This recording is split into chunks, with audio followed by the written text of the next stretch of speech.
how does a guardianship end? Well, there are several scenarios as far as the guardianship is involved.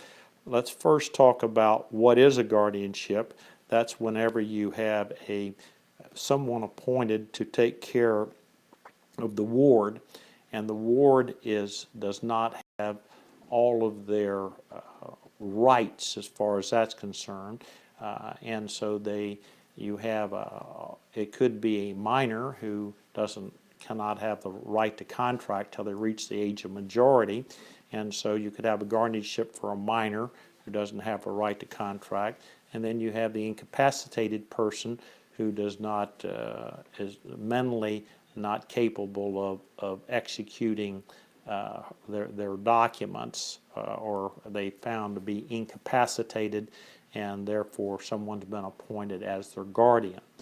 So let's start with how do you end a guardianship for a minor?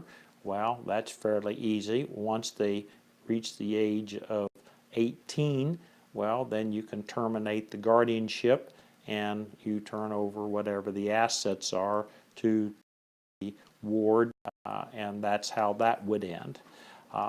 Then you go to a guardianship where you have an incapacitated person, and it can end if the person who's incapacitated, or the ward, if they petition the court and have their competency or a competency hearing to show the court that they have their competency, that would terminate the guardianship.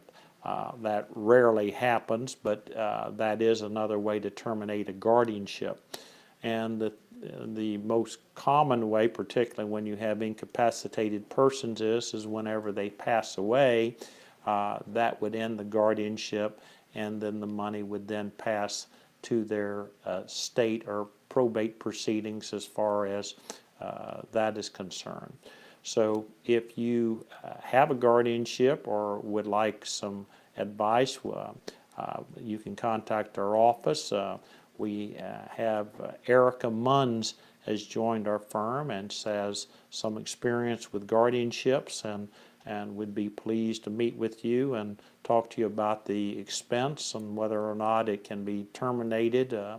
Guardianships are court supervised proceedings, so they're closely monitored by the court, particularly the money involved. So if you have any questions, well, give us a call at 727-847-2288.